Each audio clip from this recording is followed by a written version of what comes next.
Hi everybody. I am just tonight experimenting with some of my paint mixes that I made up tonight. Um, Very often what I'll do is I'll merge two whites together because I just don't like all the clutter of all the different bottles. I probably have 6 or 7 different bottles of whites that I've mixed in various formats. So I have a bigger painting in mind for some cloud pour effects. So for this little canvas that you see there, it's just a canvas that I test out paints on. I'm working or I'm repouring over it, and I didn't really care about the design or the rhyme or reason to the colors. However, the colors are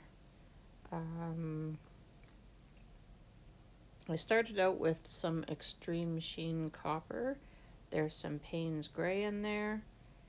The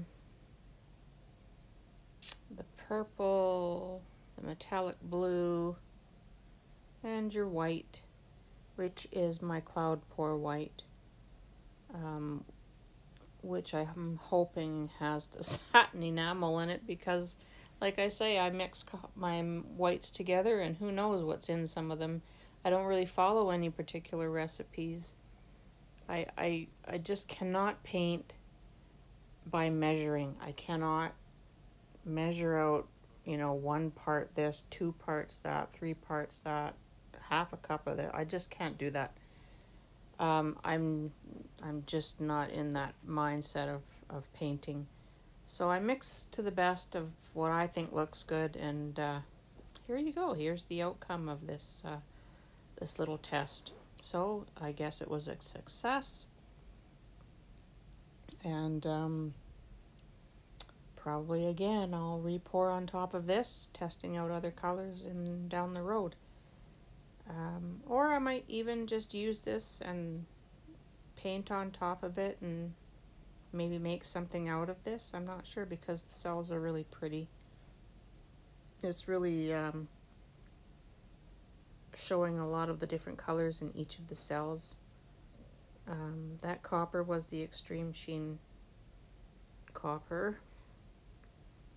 I had some purple in there, some metallic blue, and I had Naples yellow in there, and Payne's Gray. Well, I hope you enjoyed watching this very quick little video, and yeah, I'm not a recipe girl, so I can't give you exactly what was in my paints, but I hope you enjoyed. Thanks for watching.